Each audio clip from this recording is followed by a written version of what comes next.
All right, day 18th. Today, today's reading Genesis 43-44 and the rest of Matthew chapter 13, verse 24 till the end. Subtitle: The brothers return to Egypt with Benjamin. But the famine continued to ravage the land of Canaan. Excuse me. When the grain they had brought from Egypt was almost gone, Jacob said to his sons, "Go back and buy us a little bit more food." But Judah said, "The man was serious when he warned us. You won't see my face again unless your brother is with you. If you send Benjamin with us, we will go down and buy more food. But if you don't let Benjamin go, we won't go either." Remember, the man said, "You won't see my face again unless your brother is with you." "Why were you so cruel to me?" Jacob moaned. "Why did you tell him you had an other brother?" The men kept asking questions about our family. They replied. He asked, "Is your father still alive? Do you have another brother?" So we answered his questions. How could we know he would say, "Bring your brother down here"?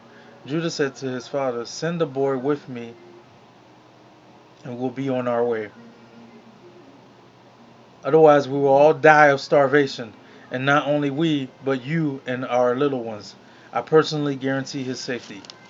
You may hold me responsible if I don't bring him back to you, but then let me bear the blame forever. If we hadn't wasted all this time, we could have gone and returned twice by now." So their father Jacob finally said to them, "If it can't be avoided, then at least do this. Pack your bags with the best products of this land. Take them down to the man as gifts: balm, honey, gum, aromatic resins, pistachio nuts, pistachio nuts, and almonds. Also take double the money that was put back in your sack, as it was probably someone's mistake. Then take your brother and go back to the man. May God Almighty give you mercy as you go before the man, so that he will release Simeon and let Benjamin return. But if I must lose my children, so it be it." So the man packed Jacob's gifts and doubled the money and headed off with Benjamin. They finally arrived in Egypt and presented themselves to Joseph. When Joseph saw Benjamin with them, he said to the manager of his household, "These men will eat with me this noon. Take them inside the palace. Then go slaughter an animal and prepare a big feast." So the man did as Joseph told him and took them into Joseph's palace. The brothers were terrified when they saw that they were being taken into Joseph's house. "It's because of the money someone put in our sacks last time we were here," they said. "He plans to pretend that we stole it. Then he will seize us, make us slaves, and take our donkeys." Subtitle: At a feast at Joseph's palace. The brothers approached the managers of Joseph's household and spoke to him at the entrance to the palace. "Sir," they said, "we came to Egypt once before to buy food, but as we were returning home, we stopped for the night and opened our sacks. Then we discovered that each man's money, the exact amount paid, was in the top of the sack.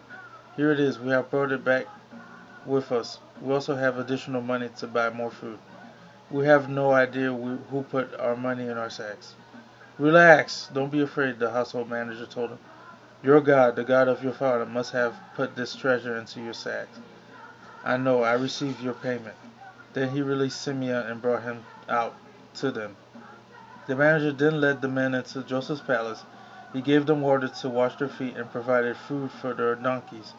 They were told they would be eating there, so they prepared their gifts for Joseph's arrival at noon. When Joseph came home, they gave him the gifts they had brought him, then bowed low to the ground before him.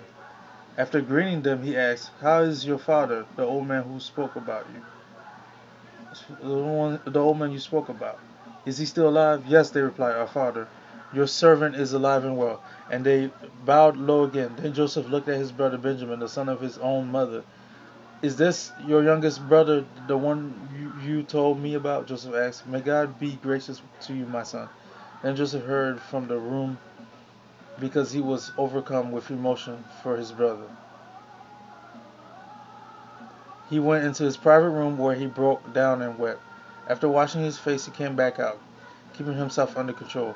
Then he ordered, "Bring out the food." The waiters served Joseph at his own table, and his brothers were served at a separate table. The Egyptians who ate with Joseph sat at their own table, because Egyptians despised Hebrews and refused to eat with them. Joseph told each of his brothers where to sit, and to their amazement, he seated them according to age, from oldest to youngest. And Joseph filled their plates with food from his own table, giving Benjamin 5 times as much as he gave the others. So they feasted and drank freely with him. Subtitle: Joseph's silver cup and Benjamin's sack. When his brothers were ready to leave, Joseph gave these instructions to his palace manager: "Fill each of their sacks with as much grain as they can carry. Put each man's money back into his sack. Then put my personal silver cup at the top of the youngest brother's sack, along with the money for his grain." So the manager did as Joseph instructed. The brothers were up at dawn and were sent on their journey with their loaded donkeys. But when they had gone only a short distance and were barely out of the city, Joseph said to the palace manager, "Chase after them and stop them. When you catch up, when you catch up with them, ask them, 'Why have you repaid my kindness with such evil? Why have you stolen my master's silver cup, which he uses to predict the future? What a wicked thing you have done.'" When the palace manager caught up with the man, he spoke to them as he had been instructed. What are you talking about?" The brothers responded. "We are your servants, and we would never do such a thing. Then we returned the money we found in our sacks. We brought it back all the way from the land of Canaan. Why would we steal silver or gold from your master's house? If you find his cup with any of us, let that man die, and all of the rest of us, my lord, will be your slaves." "That's fair," the man replied, "but only the one who stole the cup will be my slave. The rest of you may go free." They all quickly took their sacks from their backs of their donkeys and opened them. The palace manager searched the brothers' sacks from the oldest to the youngest. The cup was found in Benjamin's sack. When the brothers saw this, they tore their clothing in despair.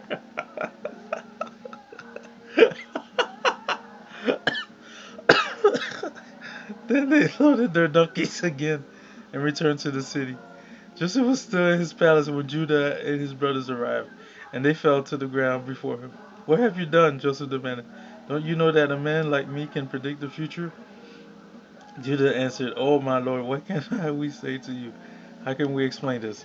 How can we prove our innocence? God is punishing us for our sins. My lord, we have all returned to be your slaves, all of us, not just our brother who had your cup and his sack."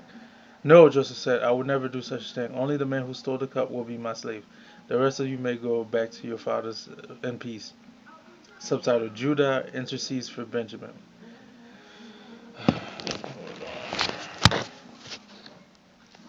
Good, good.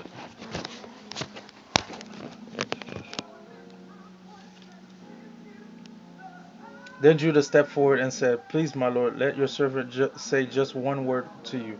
Please do not be angry with me, even though you are as powerful as Pharaoh himself. My lord, previously you asked us, your servants, 'Do you have a father or a brother?' And we responded, 'Yes, my lord, we have a father who is an old man, and his youngest son is a child of his old age. His full brother is dead, and he alone is left of his mother's children, and his father loves him very much. And he said to us, 'Bring him here so we can see him, so I can see him with my own eyes.' But we said to you, 'My lord, the boy cannot leave his father, for his father would die.' But you told us, 'Unless your youngest brother come here, you will never see my face again.' So we returned to your servant. We returned to your servant, your father, and told him what you said. Later, when he said, 'Go back again and buy us more food,' we replied, 'We cannot go unless you let our youngest brother go with us. We'll never get to see the man's face unless our youngest brother is with us.'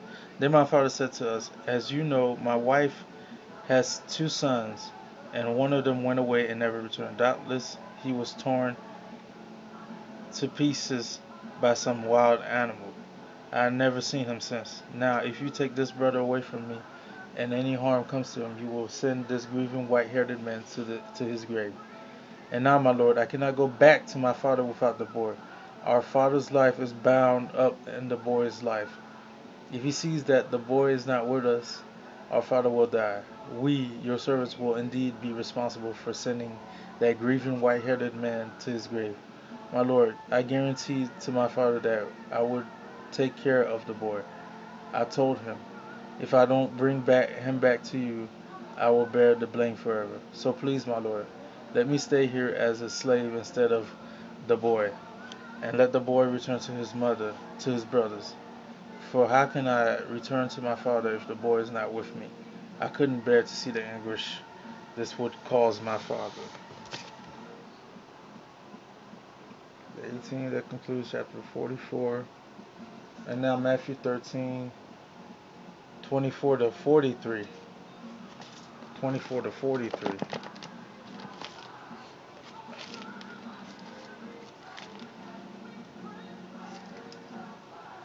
Subtitle: Parables of the Wheat and Weeds. Here's another story Jesus told. The kingdom of heaven is like a farmer who planted good seeds in his field.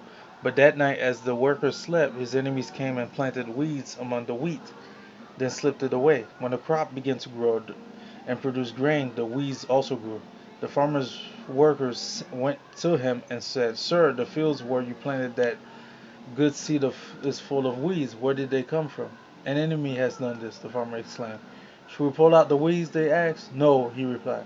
We'll uproot the wheat if we do. Let both grow together until the harvest. Then I will tell the harvesters to sort out the weeds, tie them into bundles, and burn them, and to put the wheat in the barn. Subtitle: Parables of the Mustard Seed. Here's another illustration Jesus used. The kingdom of heaven is like a mustard seed planted in a field. It is the smallest of all seeds, but it becomes the largest of garden plants. It grows into a tree, and birds come and make nests in its branches. Subtitle: Parables of the Yeast. Jesus also used this illustration. The kingdom of heaven is like the yeast of a woman. It's like the yeast a woman used in making bread. Even though she put only a little yeast in 3 measures of flour, it permeated every part of the dough. Subtitle: Parables fulfill prophecy. Jesus also used stories and illustrations like these when speaking to the crowds. In fact, he never spoke to them without using such parables. This fulfilled what God had spoken through the prophet. I will speak to you to I will speak to you in parables. I will explain things hidden since the creation of the world. Subtitle: Parables of the Wheat and Weeds Explained. Then, leaving the crowds outside, Jesus went into the house. His disciples said, Please explain to us the story of the weeds in the field. Jesus replied, The Son of Man is the farmer who plants the good seeds. The field is the world, and the good seeds represent the people of the kingdom. The weeds are the people who belong to the evil one. The enemy who planted the weeds among the wheat is the devil. The harvest is in the end of the world, and the harvesters are the angels. Just as the weeds are sorted out and burned in the fire, so it will be at the end of the world.